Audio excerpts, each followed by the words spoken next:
Assalamualaikum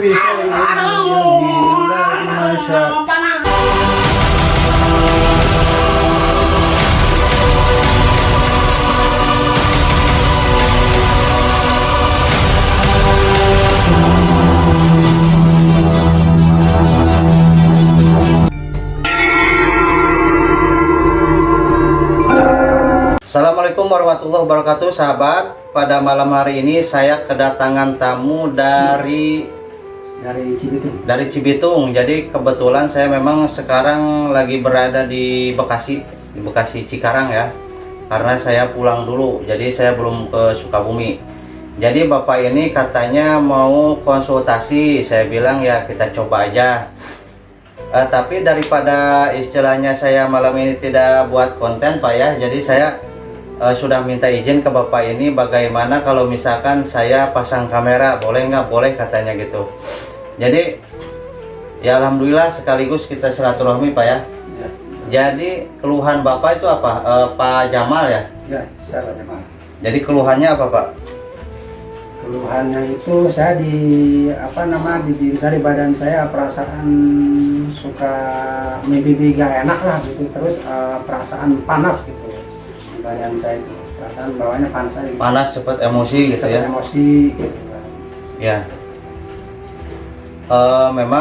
Tadi memang beliau ini datangnya tadi ya, sudah maghrib. Jadi sekarang udah cukup malam juga nih, udah jam 10-an ya, jam 11-an, karena tadi juga saya banyak tamu.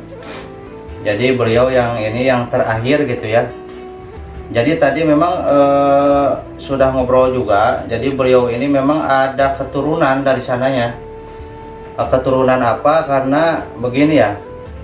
Jadi bapak ini punya keturunan dari kakek apa dari buyut ya, dulunya ini bukan orang biasa. Jadi gimana Pak itu? Jadi itu menurut sejarah ya, saya ada keturunan dari sesepuh saya gitu kan. Kalau saya buyut nada gitu kan. Jadi di situ dia kebetulan dia orang sakti dan menyebarkan agama Islam gitu. Oh iya. Menyebarkan agama Islam. Termasuk aulia ya. Termasuk aulia di situ sosok orang yang disegani dan berpengaruh. Iya. Kebetulan ya sebagai anak cucunya itu ada titisan ya, tapi tidak semua orang ya gitu kan, semua orang dia yang kena titisan tersebut ya, tergantung ya, antara kita pendekatannya kita sama sesepuh kita gitu, dari dalam arti ya sering bertawasul ya, ya. Atau bersalawat Nabi dan sering mengirimkan doa ya. ke sesepuh kita atau uyut kita, kakek kita, orang-orang tua kita gitu. Ya jadi memang Pak, jadi kalau yang namanya titisan ya, kalau bahasa Sundanya terah gitu, itu nggak semua dari keluarga itu yang dipilih, itu nggak semua, satu atau dua orang gitu kan. Kalau dua orang sih jarang ya, kebanyakan cuma satu. Nah bapak Jamal ini memang salah satu yang dipilih oleh para sepuhnya gitu loh. Tapi pertanyaan saya, kok Pak Jamal ngerasa sering emosi, panas dan lain sebagainya. Nah di sini saya selidiki sahabat. Saya menyelidiki bahwa para sepuh Pak Jamal ini, beliau itu memang penyebar agama Islam dulunya, tetapi beliau itu punya musuh dulunya gitu. Nah jadi musuhnya tersebut dendam kepada para sepuh tersebut sehingga akan menyerang Pak Jamal gitu. Sehingga Pak Jamal itu tidak bisa nyampe kepada makom yang dulu dibawakan oleh sepuh Pak Jamal gitu. Jadi saya akan mencoba ini Pak Jamal ya, untuk untuk mencoba ini ya, ngeruqyah dulu. Nanti saya mau ini, mudah-mudahan ada sosok makhluk yang memang bisa komunikasi dengan saya gitu. Gimana Pak? Setuju nggak? Siap, setuju. Coba Bapak belakang aja, ada belakang.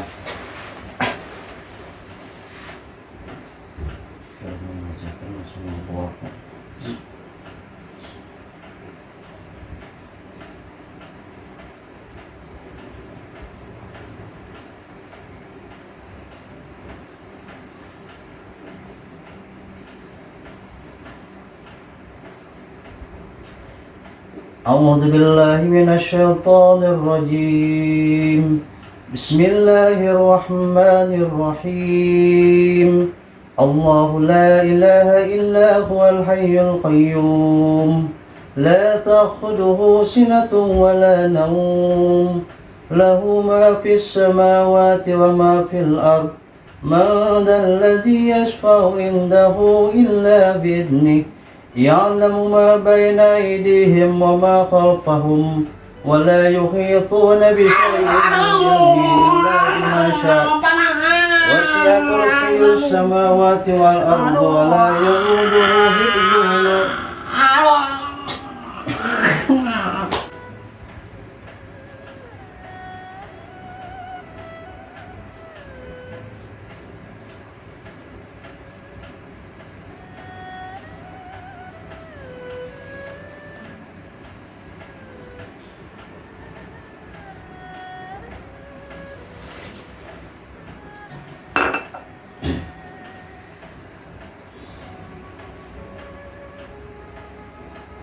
Bismillahirrahmanirrahim. Allahumma sholli ala sayyidina Muhammad wa ala ali sayyidina Muhammad kama shallaita ala sayyidina Ibrahim wa ala ali sayyidina Ibrahim wa barik ala sayyidina Muhammad wa ala ali sayyidina Muhammad kama barakta ala sayyidina Ibrahim wa ala ali sayyidina Ibrahim fil alamin innaka Hamidum Majid.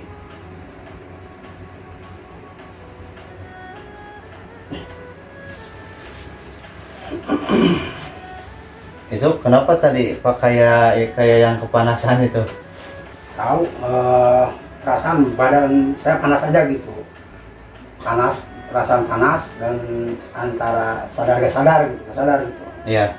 Memang tadi pas saya itu membacakan ayat, memang saya ngelihat sosok yang muncul di badan Pak Jamal dan tadi beliau keluar gitu.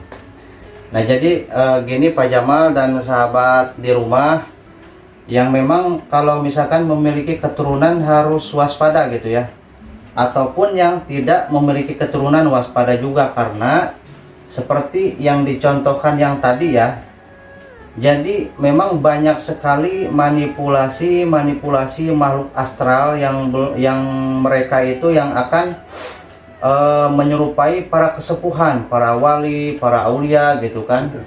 Sehingga kan kita juga bingung kok membacakan ayat ini ayat itu kok munculnya emosional gitu, merasa paling jago gitu kan dan lain sebagainya gitu.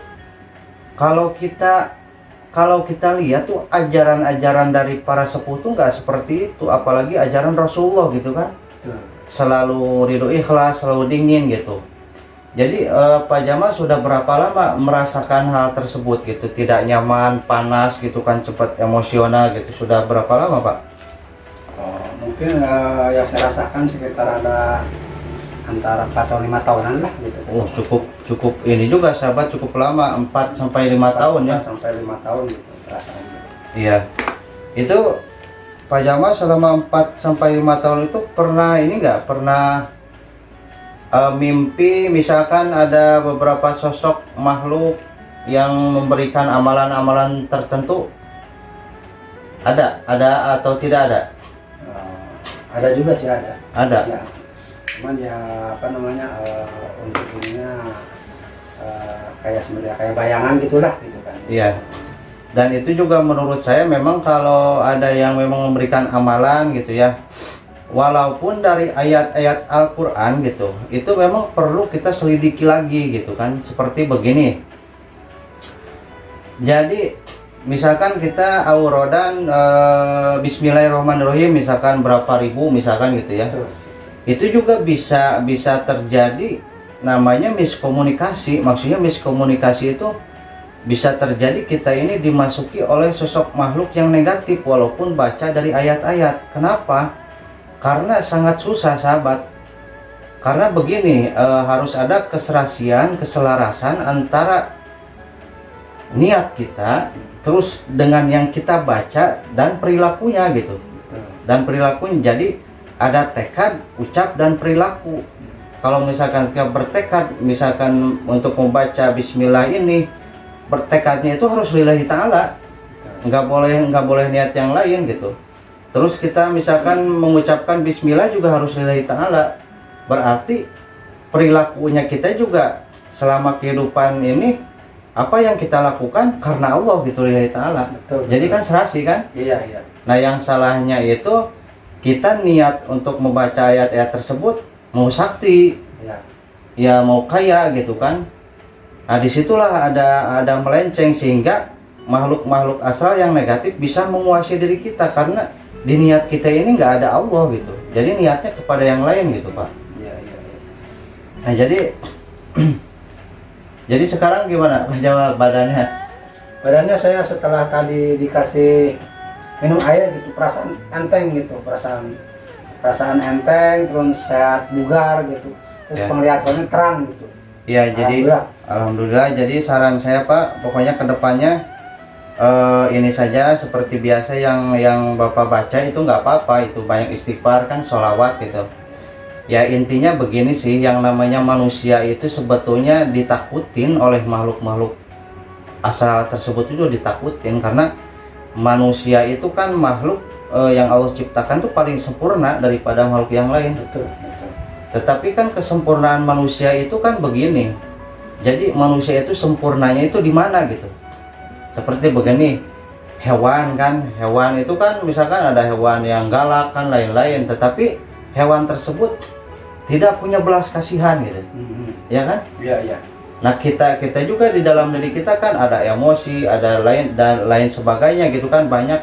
Tetapi yang namanya manusia ini kan punya rasa. Punya rasa. Jadi kita dengan rasa tersebut, misalkan kalau kita ngomong ke orang, mau ngomong ke orang begini, apakah orang tersebut enak kan begitu. Iya, betul. Jadi harus membaca rasa. Dan sekarang ya Pak Jamal ya insya Allah bisa mengendalikan makhluk tersebut lah. Amin, amin. Jadi kalau dari obrolan kita tadi, ternyata memang ada yang mau ikut campur gitu sama Pak Jamal gitu kan, mau ikut campur sehingga ya mau menguasai Pak Jamal. Tetapi saya lihat memang makhluk tersebut tidak mampu memasuki badan Pak Jamal karena ada titisan tersebut. Nah, iya.